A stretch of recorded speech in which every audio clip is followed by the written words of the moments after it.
Hello, hello. Welcome to Nepal. It's the background. The view is gorgeous. I'm at a co-living experience, my first one actually for Nomads here in Pokhara, Nepal. Happy New Year. I know I've dropped off for a little bit, but getting back at least once a month, you'll have a podcast episode. But just wanted to update you. I had a whole bunch of end of the year reflections that I kind of just tunneled inward at the time. Wrote about it in some blog posts, and I know not everyone's a reader, so I will make a podcast episode, I think separately, about that, just the year end reflections. I just wanted to make a quick episode this week just on that I got here. It has only been 1 week in this Nomads co-living and co-working community and sort of a retreat, but I've just been so blown away. This was almost everything I have been searching for, and I'm just kicking myself that I haven't done this sooner. It really has been something for me, just after solo traveling, solo nomading for so long, that I really missed community and having to start all over again in each new place. And now that it's just a built-in community and I get to go and socialize and co-work with people, but I also get my own room and my own bathroom and my own space. It's been a perfect thing that I'm settling into and learning to blend and how to focus on my work time versus my social time. But it's never been easier. The feeling of, it was a bit of feeling, I would say, of coming home, because I've been such a black sheep all my life, really, and feeling struggling with a sense of belonging and feeling pretty left out of like the mainstream normies, I guess, that to come here and to meet people who shared my really most important core values, adventure and freedom and critical thinking, just of living life differently.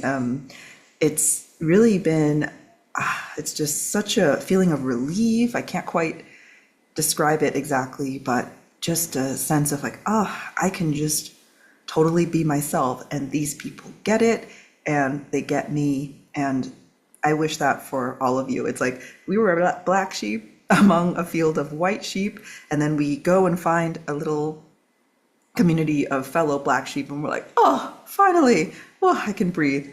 So just letting you know, it is possible to, you just have to be intentional about it and searching these out.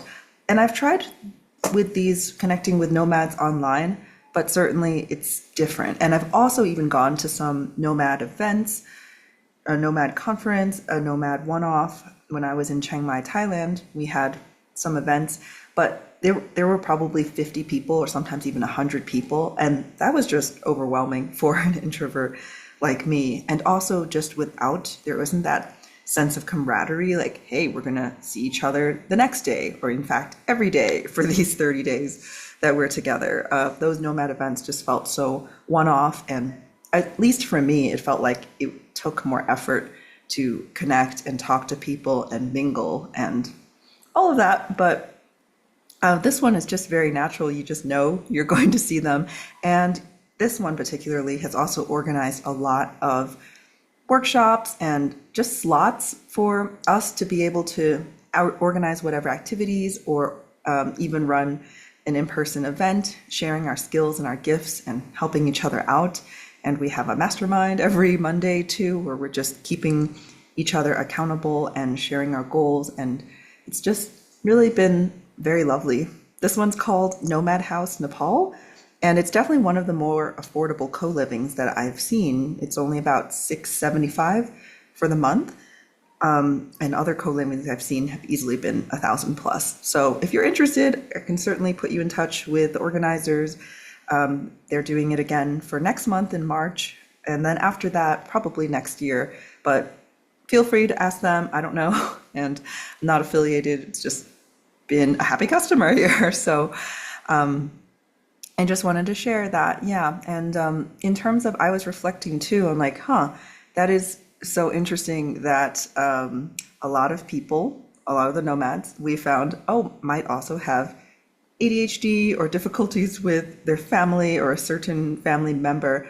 Not that that's the reason that they're running away from the life back in their home countries, but rather it's not a huge factor that ties them in perhaps the places that they grew up and spent the most time, so that they can really let their adventurous spirit roam and soar. And I think for me, I can only speak for myself, that it's the adventure, it's the pull of all of these amazing experiences out here, experiencing different cultures, seeing all of the unique things that only certain places can offer you, that's outside my home country, at least, that really draws me to the nomad life. Some people say, oh no, like if you had a better relationship with your family, wouldn't you be back in the US more? I'm like, no, I still would do this. I mean, as it is already, I visit them once a year, at most once every year and a half, and I do miss them, and I'd love to spend more time with them. But life in where they're located is kind of bland, and I believe more in my growth and my enrichment from being out here and having these kinds of experiences. And also other people have said, well, no, aren't nomads that they can't afford to live back home? Absolutely not. If I had all the money in the world, I would still not want to live in the US, especially with everything crazy going on now politically. And actually, you do save money by traveling too. So that is also a common misconception. But even if I had everything that I needed, why would I want to spend, I don't know, $2,000 a month for rent of a simple small studio apartment, when that would get me half of that, 1,000, even 500 a month would get me almost a huge mansion here in Asia. And you can have even whatever other services that you want with that. And it just boggles me that it just seems like a better value for what you can experience. So yeah, I just wanted to share that this has been a really cool experience, and perhaps ending the episode with some tips on if you're struggling with feeling truly connected to people, or with a sense of belonging, or feeling like you only have surface level connections or friendships right now. Don't despair. It's totally possible that you just haven't met the right kinds of people yet. I mean, I was in the US the past year for more than half the year, and I was finding, wow, I almost got sucked back into like just the usual brainwashing of like, oh no, I need a certain type of job perhaps, or kind of felt a little more pressure to have a car, not to buy a house, but I certainly felt the pressures and the types of people that I met there. It wasn't as natural or easy to click with them. Not that I didn't click with any, but it's thinking about what pool that you have from people. Like if you know that you are super passionate about a certain kind of hobby or lifestyle, I think you're going to have a better chance of finding someone that you truly click with if you go to a place where it's centered around that lifestyle or that hobby, or it's heavily incorporated. It's just like you're fishing in the right pool, right? Or fishing in the right pond. Just making note, finding that. Even now, where you're at, of course, you can't just up and move. Like many of us, it's such a privilege and luxury. You can still seek out meetup groups, even organize your own, some kind of group that is related to or about something that you are passionate about. And I feel like when you're passionate about something, you just bring one of the best versions of yourself. People can sense your excitement, your energy about whatever it is, and then that would make it easier and to connect with them, just more open and flowing in that way. So definitely considering where, and maybe you just haven't met the right kind of people, or even like met enough people too, especially if you're in a place with not too many. So just considering that, like, don't despair. It's not that there's something wrong with you or that you need to fix something about yourself in order to have a friend or to truly relate with someone, because I truly believe there is someone, at least one person for everybody out there, and not just one. There's at least a handful, at least hundreds. I mean, you only need a few. Like, think about how many friends do you actually want? I mean, me as an introvert, I'm good with 3 to 5 close, deep friends.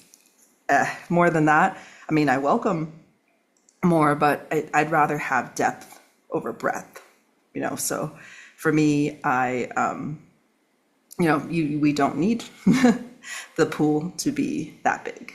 So one other last tip is just the kinds of questions that you would ask of somebody. Oh, we had a bit of a lag here. I think it's okay. But the questions that you ask in the types of conversations, you also can get deep with someone more quickly as well, depending on what you talk about. And there are certain questions I feel that can invite such a deeper or connecting conversation with emotional intimacy and vulnerability and closeness. And so I'll leave a few of them into the chat. But in general, I just feel like everyone has a story, and it's just truly, we can learn something from every single person. And that's exciting. And really to try to bring out that best version of them too, or just asking them, what are they excited about? That really makes a difference. What are they passionate about? And just trying to get deeper, asking follow-up questions. I know it seems obvious, but a lot of us haven't learned this, and we might find that we could be struggling with that in our conversations. I certainly can't stand small talk. I go in right away. Sometimes I can end up oversharing, but that's okay. That's just me. I don't think it's a bad thing. I certainly also read the other person. If they are uncomfortable, then of course I back off and follow the conversation in whatever way it flows. But there are a lot of ways. In general, people also appreciate curiosity about them. If you ask and talk about them, of course, in a balanced way, not entirely one-sided, but I think just carrying that general attitude of I'm open, because every single person is a unique and interesting person with their own unique story. And I just want a little glimpse of that. I would love to get to know them in that way. And I feel like that's really helped me build truly authentic and meaningful connections with people, no matter if I see them for just a couple hours, a couple minutes even, or 30 days like this, and hopefully longer if I find travel companions to continue roaming around the world with. So those are my 2 cents for today. And I hope you all have a great start to your 2025. And I'll talk to you next time. If you want further questions for relating deeper, whether platonically or romantically, just feel free to email me, contact me on my blog, and just reach out. I'm happy to send you what I have. I've also run some events, such as a matchmaking speed dating intros for introverts event that I did in Thailand. That was really fun, and 20 or so people came, and I will definitely be doing more of those, but just helping people relate and find friends. Speed dating and friending, it was both, but it's the same core of really getting to know someone and authentically connecting. So if that interests you, just let me know. It's all free or donations based. And then there's also a global matchmaking directory that I've started, where if you're a nomad, if you're location independent, or even if you're not, but you might be willing to relocate or have long distance friends or partners, feel free to reach out to me. I can add you to that. It'll just be some questions you answer, and then we'll match you with anyone that I feel like you would be a good fit with. So just trying to do my piece on bringing the world closer together, because it's been harder than ever in, I don't know when, in a lot of years to relate, especially since COVID, where a lot of people have retreated And I feel like some of our social skills might have atrophied with us needing to stay home so much or interact with virtual things only, like texting. So just kind of trying to bring back authentic human connection and bringing people closer together is one of my life's missions. So hope you have a great week. Talk to you next time. Bye-bye.